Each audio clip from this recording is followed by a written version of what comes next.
welcome to the Cloud Security Alliance's webinar series, CSA Cloud Bytes, where we explore the latest advancements and challenges in cloud computing. Today's webinar, sponsored by Tamnoon, is titled Hands-on Cloud Security, AI Remediations versus Human Verification. And we are joined by Michael St.Onge, Head of Technical Services, Tamnoon. Just a few quick announcements before we begin. Please be aware that slides from this webinar will not be provided. However, a recording of today's session will be available shortly after its conclusion.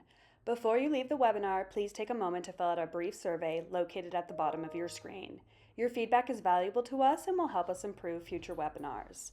Now I will pass it off to Michael to get us started. Thank you so much to the Cloud Security Alliance for having me today. Welcome to today's hands-on cloud security session, where we'll be diving into the role of artificial intelligence and humans in cloud security remediation.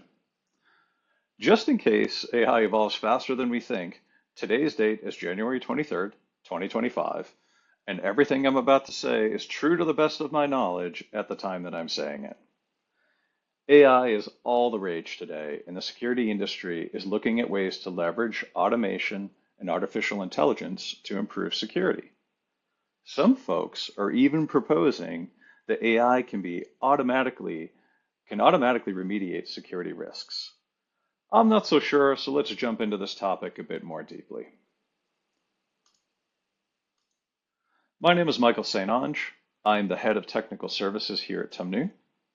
I started life as a systems engineer supporting the United States federal government, Department of Defense, and intelligence community. I moved into my first pure security role in 2008. Along the way, I founded and operated a security consulting business. I spent time working with AWS's largest enterprise customers as a principal security consultant, and I founded 2 security engineering organizations at AWS. Today, I lead a team of cloud and security experts to help triage, prioritize, remediate, and prevent security risks for cloud customers.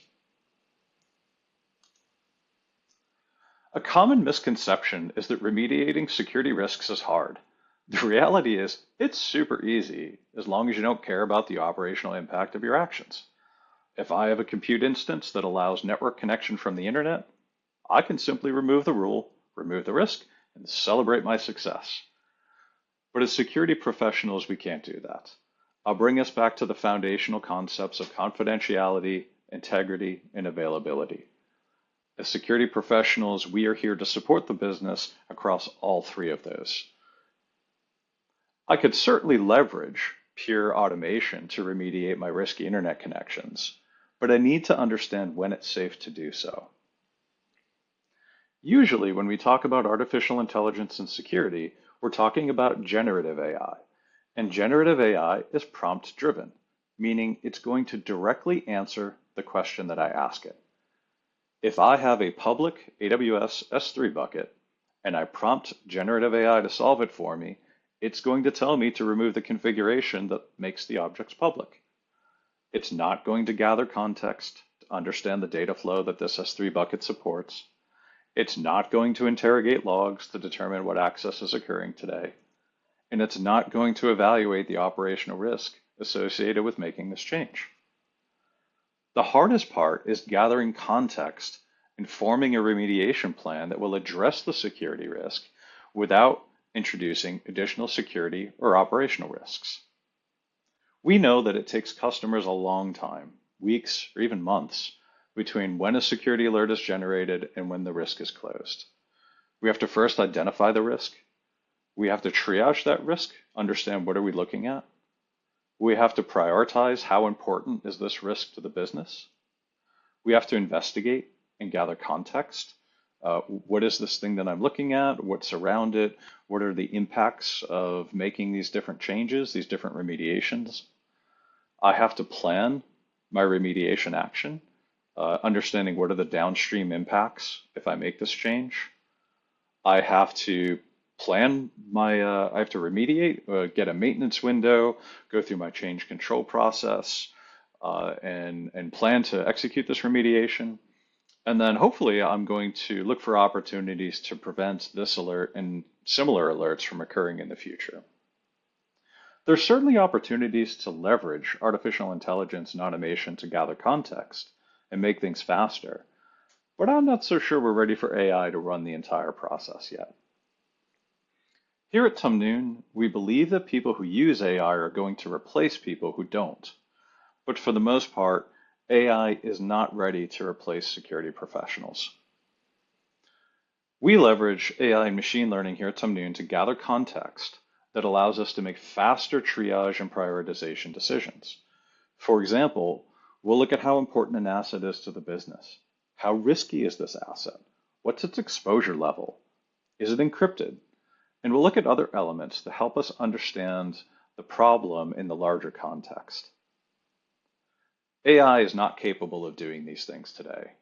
And so we believe that human in the loop is important, especially when dealing with critical applications and the business functions that they support. Now, how do we know all of this? Well, it's what I do every day on behalf of my customers. Many of my customers approach Tamnoon saying that the volume of alerts that they receive is more than they can handle. They lack the expertise to triage and remediate. They lack context to prioritize effectively. And they may even lack the capacity to resolve and remediate these things at scale. Tamnoon leverages artificial intelligence and automation to make our humans more efficient and effective. We think that's the right way to use AI in security today. Now, I have a little treat for you today. Let me swap over to my AWS environment.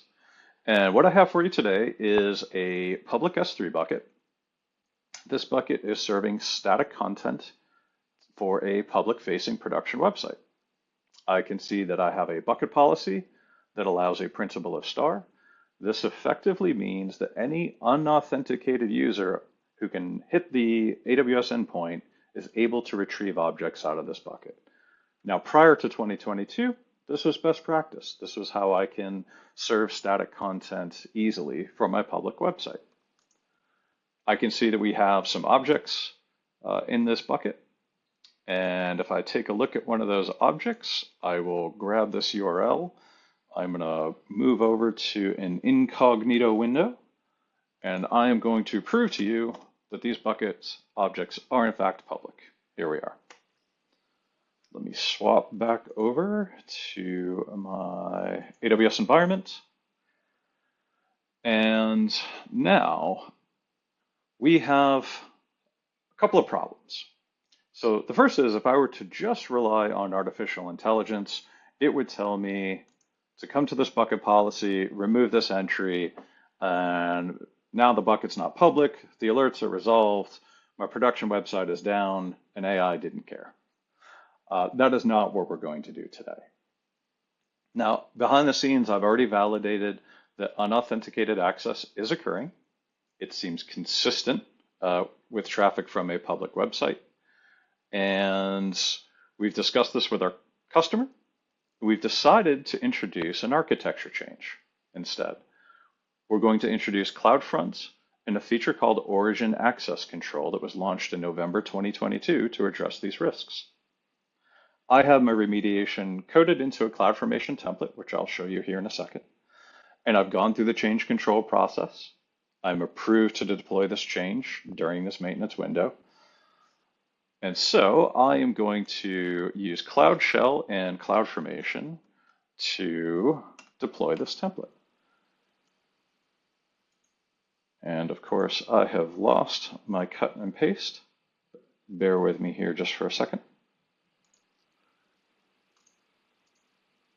There's my command. And so while this stack is launching, let's go ahead and take a look at what it's doing.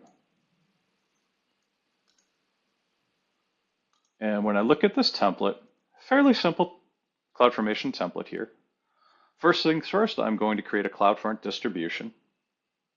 This CloudFront distribution will serve my static content using globally distributed endpoints. That's going to make performance better from my website over leveraging pure S3. It is going to lower data transfer costs because The data is sitting at these endpoints, replicated from the bucket to the endpoints instead of everything coming from S3. As a result of that, I will have fewer S3 requests, potentially lowering my AWS bill.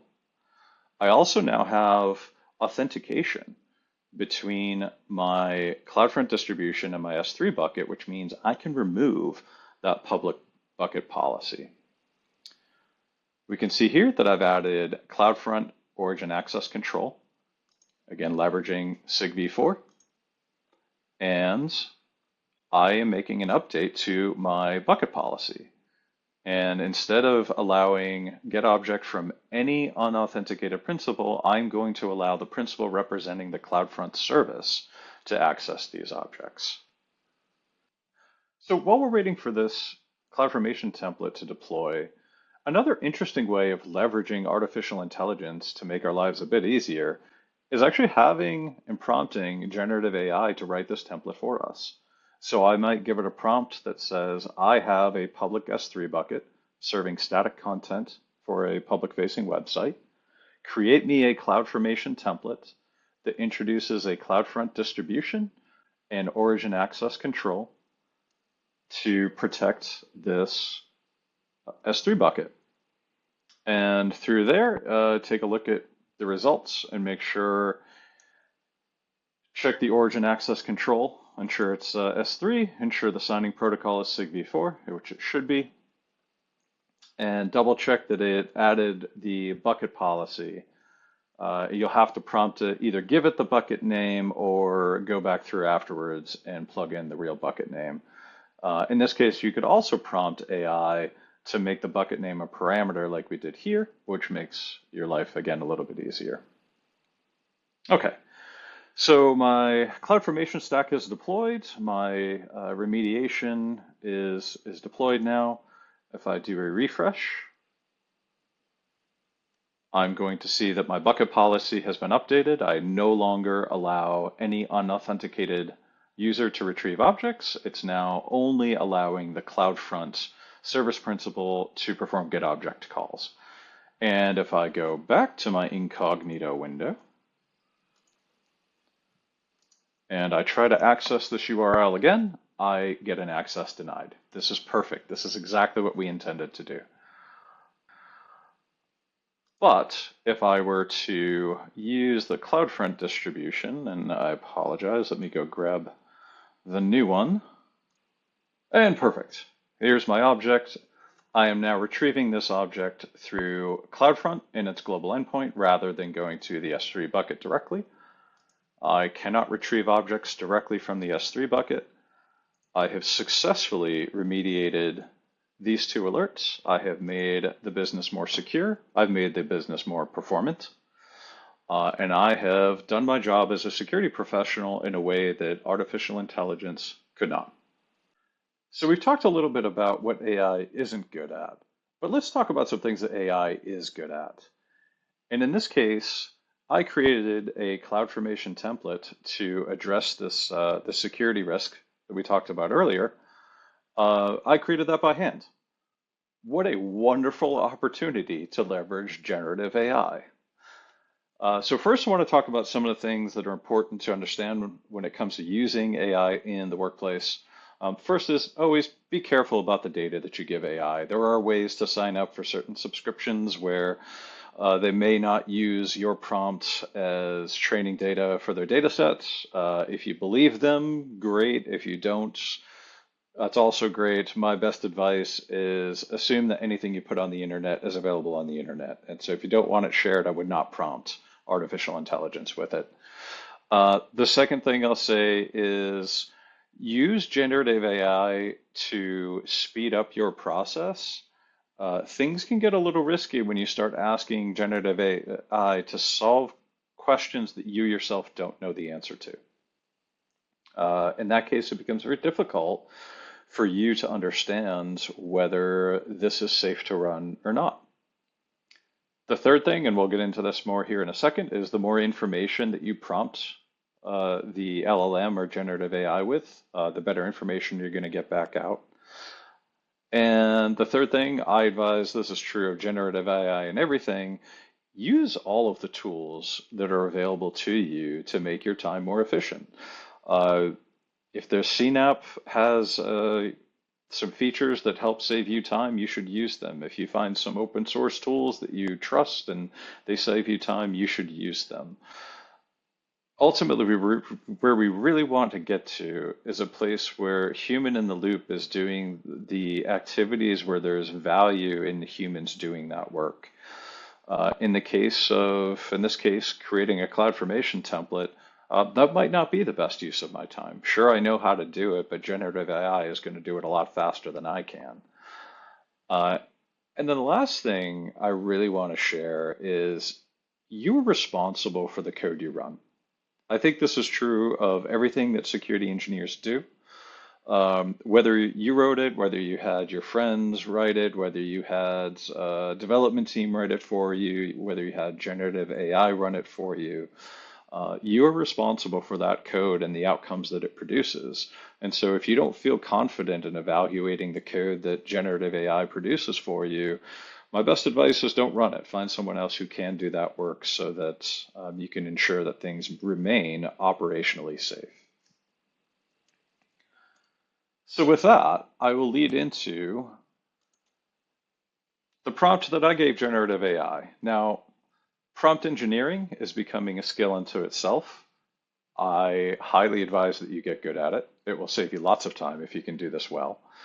And don't forget that you can always ask generative AI to correct its own answers. And in some cases, I've even asked generative AI when it's hallucinating, and it's been honest with me. Hey, sorry, I hallucinated that one. But in this case, I knew that I needed to create 3 different resources.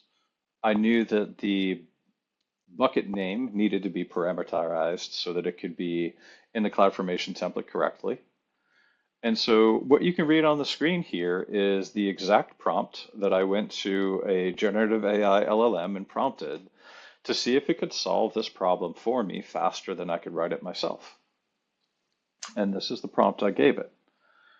And what I will now share with you is the results comparing the code that the LLM provided with the code that I wrote myself.